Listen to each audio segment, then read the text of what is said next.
before we get started, I would like to say a little prayer for me and only for me. Everybody come hold hands. Everybody come hold hands.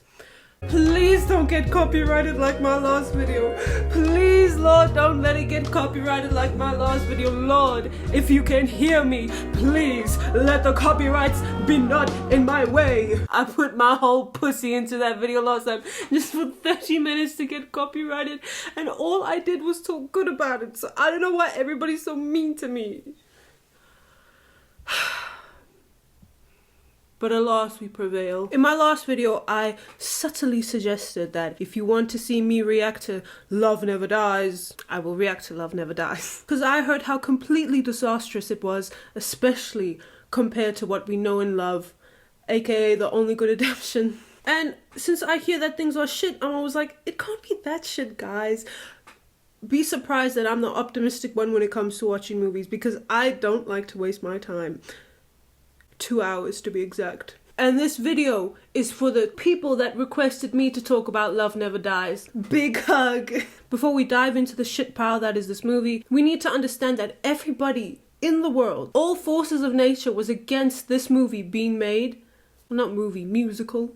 Let us get a bit of understanding before we dive into the shit pile that is Love Never Dies. In 1988, well-established and well-known musical composer Andrew Lloyd Webber came out with his instant smash hit, Phantom of the Opera. Never heard of it, it couldn't be that famous. And shortly after the success of Phantom of the Opera, he decided to do the obvious idea and let's make a sequel. Writing for the sequel began in 1990, and later in 1999, he decided to join forces with an author named Frederick Forsyth to release a sequel as a book called Phantom in Manhattan. Okay? And Andrew Lloyd Webber here wanted to make a more standout piece rather than just being a sequel and continuing the story. He wanted to make it like, if you never saw Phantom of the Opera, you would understand this and enjoy it. Spoiler, you don't. And he didn't want this piece of work to be trapped in the shadow of Phantom of the Opera. But somehow, simultaneously, he thought that this would generate an open-minded audience that would go to watch this.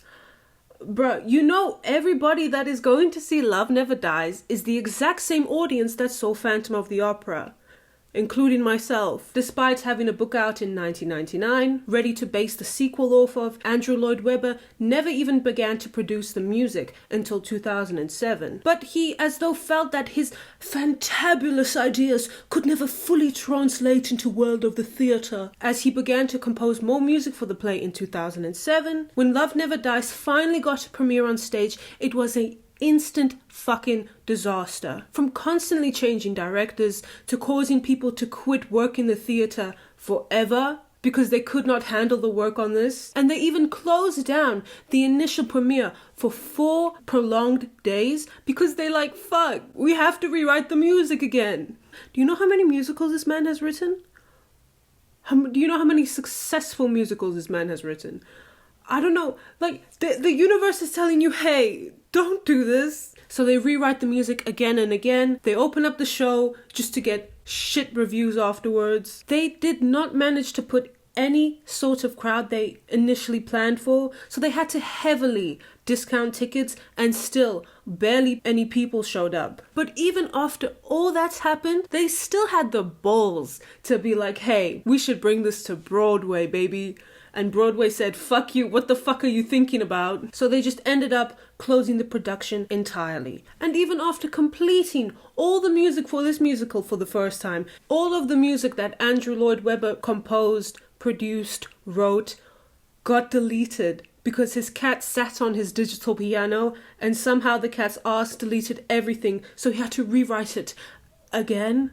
And again, and again. Oh my gosh. Everything in the universe was telling you, do not produce this musical. And he's like, just you fucking wait. But now that you have a good enough taste of what's yet to come, without further ado, I present Love Never Dies. We open up the story with the Phantom playing on his instrument and pining for Christine once more, 10 years after our initial incidents took place in Paris, which they will remind you plenty of. Do not forget the number 10 years. You will never forget the number 10 years. And first off, This feels so weird to start your movie off with your I Want song. Usually your I Want song is presented to the audience after a few establishing sequences of what's going on, who's here, who's our main character, this is our main character. They sing about what they want so we can understand them. Though I understand this is a sequel, it makes it even more useless that this is his I Want song, considering he wants the exact same fucking thing.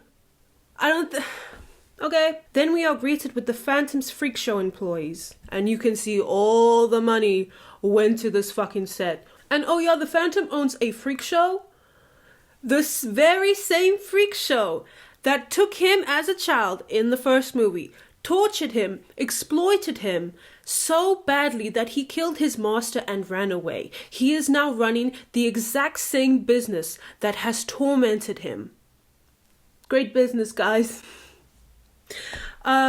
Make money off of what's tortured you, I guess. What a career move. So he owns a freak show in Coney Island. Yes, because everything's better in America. Oh, America, we have to go to America. For fuck's sake. And everyone's accents here just piss me off. The same way I probably piss off people by the way I talk. So yeah, the Phantom owns a freak show called Fantasma. Get it? Because it means phantom in Spanish. Where here, Madame Giry and Meg work for him as a part of the show, where Meg is called the Ooh La La girl. Ooh La La. Get it? Because she's French. Even though that is the thickest of English's accent I've ever heard on a woman, we're using the term French very loosely here. Madame Giry and Meg find out about Christine heading to New York City. New York City. To sing in the new Manhattan Opera for Mr. Hammerstein. And by this point, we've already had 4 introductory songs. I am saving you the time because I do not want to get copyrighted again.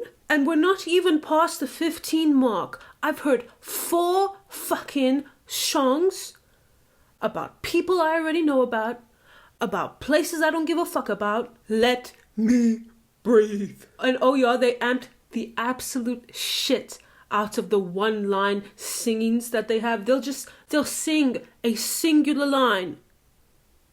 That's it. 1 or 2 lines in between all of the songs we have, because it's a musical, guys. We can't stop singing. We can't talk. We must always sing.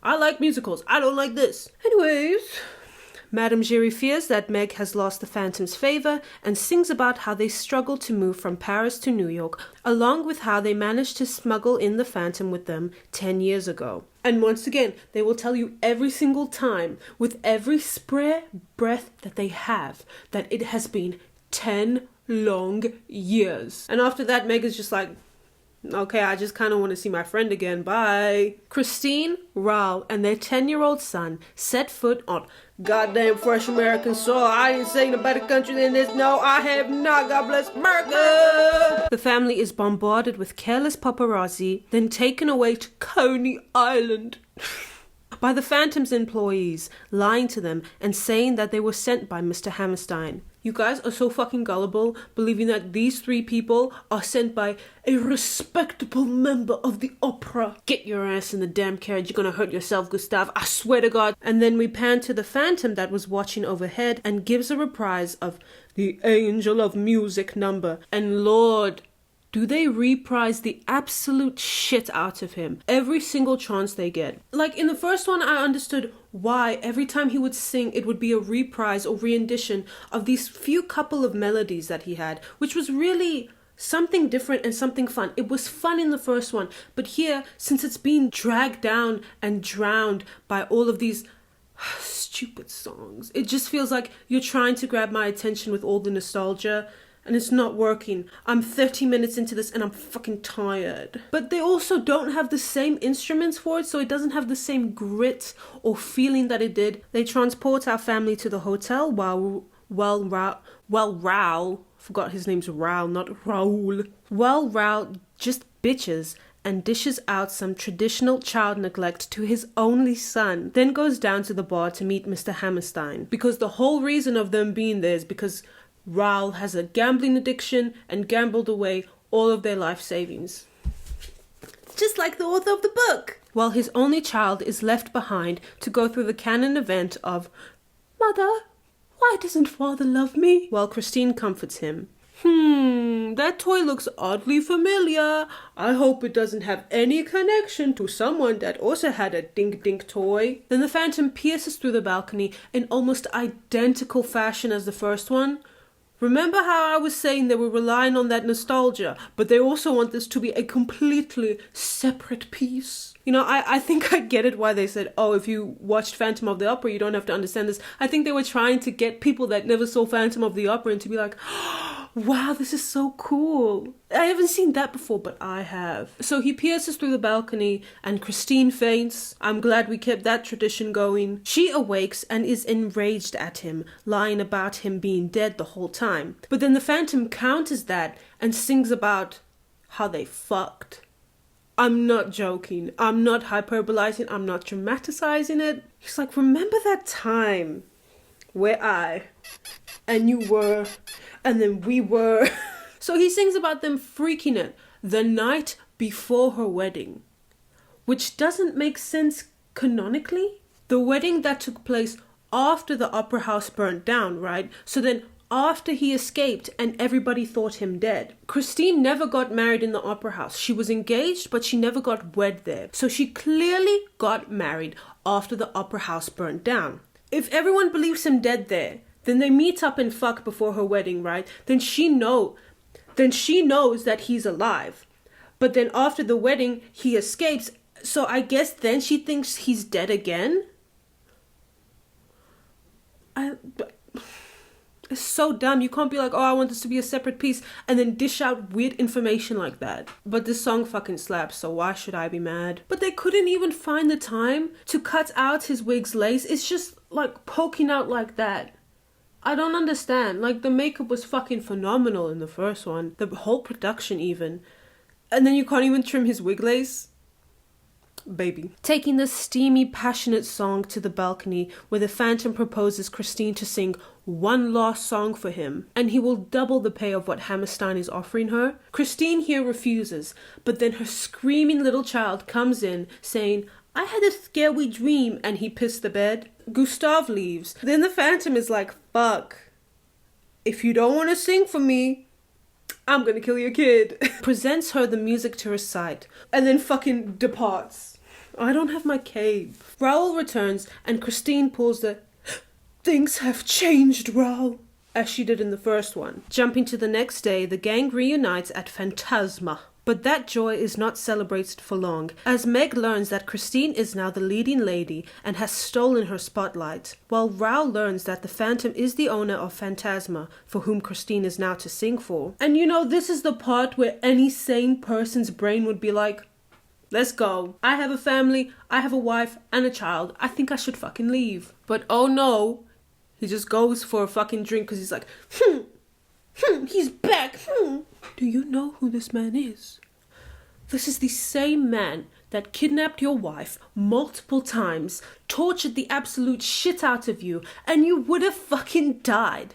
And it took you months to capture him with the help of the police, by the way. Like, you couldn't even catch him yourself, and you're just like, he's back, I guess. Raoul just kind of accepts Christine singing for him, which is crazy. Did we not learn? Did we not learn what happened 10 years ago? On the other side of Phantasma, their child Gustav is rubbing shoulders with the Phantom. He plays the piano, and the Phantom decides that that child is his.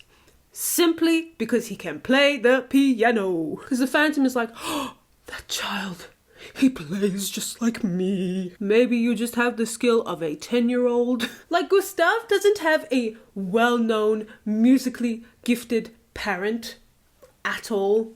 Like, oh, it just has to be you.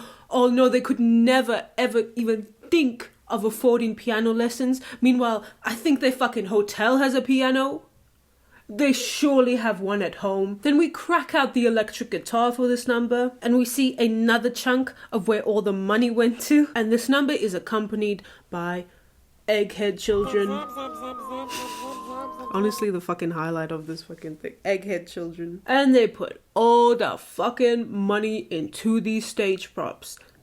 And nobody gives a fuck. And it's so unnecessarily showcasey. The Phantom then voluntarily unmasks himself in front of the little boy, and I feel like that should be an offense. Like, hey kid, come here, look at this fucked up thing on my face.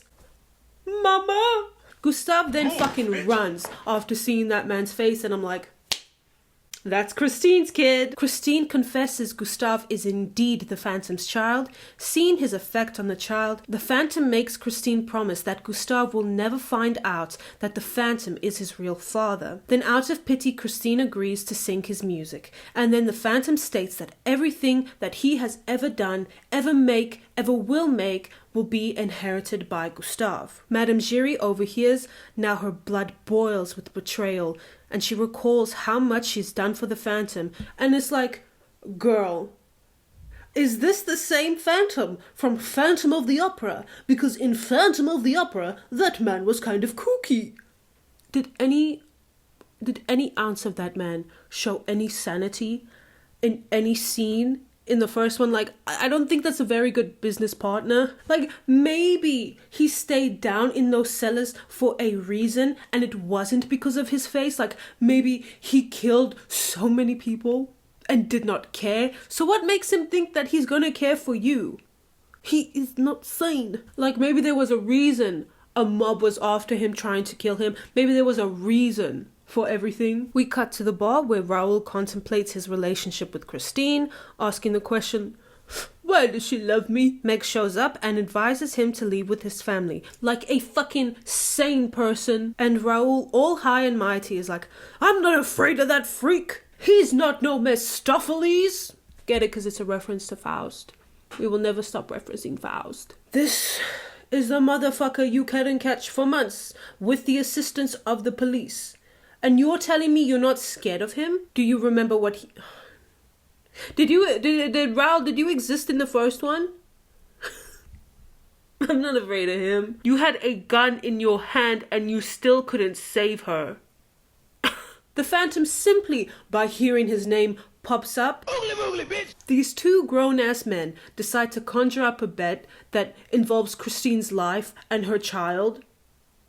What the fuck? They conjure up a bet for whether Christine will sing tomorrow or not. If Christine sings, the Phantom wins, and Raoul has to leave back to Paris alone. If Christine does not sing, Raoul wins, and all of his debts get paid, and they get to leave as a family. And you know what exactly I need after hearing these two grown men bet for this woman's life and her well-being? A carnival number! Yay! I need a carnival number where Meg tells me about every single bathing suit she wears and then is naked at the end. Where is the storytelling in this? Where are the tones in this movie? And if I told you if any of these shots were from Phantom of the Opera or Phantom of the Opera franchise, since we're using the same characters, I would not fucking believe you. Like, none of these shots resemble Phantom of the Opera in the slightest. We go from a dark, gothic, romantic setting to the carnival, the Coney Island. And it's just song after song after song because they really want to sell that fucking CD. They really wanted to sell that fucking CD. The music here does not have the same dramatics, the same atmospheres as it did in the first one. Like, they're not bad when you listen to them on their own, right? You're like, this is a musical song. They're singing the dialogue, yeah. Then I sit back and I think, like, this could be in any musical. This isn't Phantom of the Opera music. Because in the original one, we had these operatic pieces, these beautiful melodies, these gut-wrenching performances, like, they deliver, baby. They delivered. We go to Bathing Beauty on the beach. Bathing Beauty. It's not the same franchise. This isn't the same person didn't make this. His ego got in the way of all of this. He's like, I can do anything. I can do anything. Like, these songs are so basic. They have no emotional delivery in them, and they just drown one another out. When you listen to them this is the longest 2 hours of my fucking life. This was the longest 2 hours of my fucking life because these songs elongate everything. They drag out everything. Even if a song was good, I would not care because I know a horrible one came before it and will come after it. Not to mention all the stupid one-liners in between. So it carves out all the range and these beautiful operatic pieces just to give us burlesque music. Christine gets ready for his number in the dressing room. Raoul shows up and shoos away Gustave, his only child, and he begs her not to sing, which would have been a good idea like 30 minutes back in the movie. But he's begging her not to sing, not for his family's sake, but for the sake of winning that fucking bet. Not for his family's safety or being a level-headed parent. Raoul exclaims that he's been playing the Phantom's game this whole time, just like he said in the original. Just like in the original. And Christine asks Raoul to leave her alone for some time, just for the Phantom to lock Christine in her dressing room and persuades her to sing for him tonight. It's not even sexy watching them get close anymore, it's just annoying. It just feels like, oh, I love you, oh, I don't know, oh, I love you, oh, I don't know, but remember that time we fucked? That is the whole thing condensed. I love you, I don't know, but we fucked. Then we get this absolute waste of a fucking number, a waste of my time. This was like the peak point of waste of my fucking time, where everybody's singing about, oh, will Christine perform? I don't know. Oh, will Christine perform? I don't know, but Christine.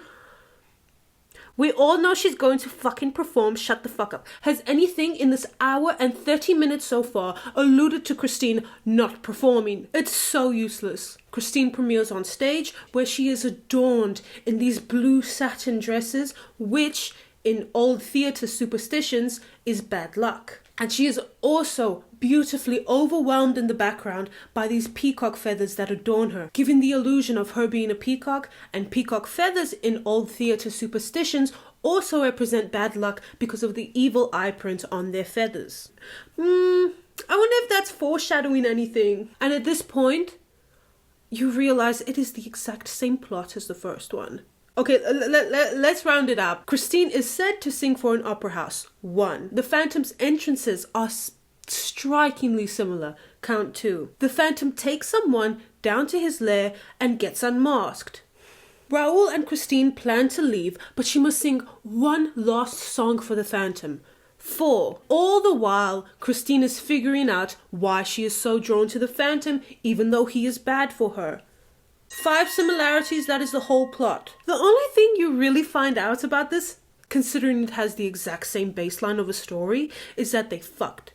That is the only thing new. The only thing new is that they fucked, they had a kid, and Raoul's a bitch. And a gambler. 2 hours of my fucking life. I could have spent 2 hours watching that little Chinese dog video over and over, and I would have experienced immense amount of joy in my life compared to this. Christine sings beautifully on stage, thinking she is doing good for her family, causing Raoul to lose the bet and embark to Paris alone. After her number, the Phantom gets close with Christine backstage, and she discovers a note from Raoul announcing his departure. Christine finally gets some motherly instincts in her and is like, where the fuck is my kid? They find out Gustave is with Meg, and they rush to his rescue through whatever the fuck this is. It has the same vibe of Phantom of Paradise, bruh. Make it stop, make it stop, make it stop. On the pier, Meg and Gustave edge further and further to the end of the pier as she prepares to drown him in the sea below them. But soon, she is confronted by Christine and the gang when they arrive at the scene. Like, this is the most tumultuous back and forth singing. There is no tension. There are no stakes. I do not care if this boy drowns or not. I wanted to pluck him off on the fucking pier so he could get this over with. I wanted to just, bye! And more fucking one-liners. The ocean. What is so emotionally intriguing about the fucking ocean that you have to, the ocean? I don't fucking care. Shut the fuck up. Oh my god, shut the fuck up. Meg is now on the brink of exhaustion and turmoil. She bursts out into song about how she endlessly tried to make the Phantom watch her in his favor, and about how she was forced into this life in the freak show with her mother, then forced into prostitution for money, and is disgusted with the woman that she has become, and it was all for nothing. After Meg vents about her feelings, she returns Gustave, and happily ever after. I'm kidding. She pulls out a fucking gun. She pulls out a gun to end her miserable life, and I hope she would do the same for mine after watching this. Then the Phantom tries to console her, begging her to put the blame on him, begging her that I understand too how you feel, how people mistreat you and all that. Then he pulls out the line, you know, we can't all be great like Christine, Meg. Give me the gun. Give me the fucking gun. Let me shoot the Phantom. Give me the fucking gun. 'Cause you're just a man. It's just what you do. Wow, thank you, Phantom. That line really saved me. I never could even dream about me not being as great as Christine. Oh my god, you're right. And this obviously erupts the situation further into chaos. Meg dives headfirst into hysteria, and while the Phantom is pulling the gun away from her, lets the trigger loose and accidentally kills Christine. Accidentally. Screams and tears overflow all around as the Phantom rushes to Christine's aid. Gustav shouts for his long-gone father, and Christine decides that this is the perfect fucking time to tell Gustav who his real father is. And then he's like, no! And runs away. Christine does whatever the fuck this is. I feel like I sprayed some fucking raid on her like psh. Encased in the Phantom's arms, Christine reveals that her love for the Phantom will never die. Girl, she said the thing of the movie. She said the title of the movie. And their final kiss is savored between them, and she passes on. Gustav somehow returns with Raoul. I don't know how you found him. And Gustav grieves his mother's passing on her lap. And for a single shot, we can see here the Phantom with the family that he's always wanted, just like in the book. In the book, he's mentioned many times, like, I just want a wife and kids, bruh.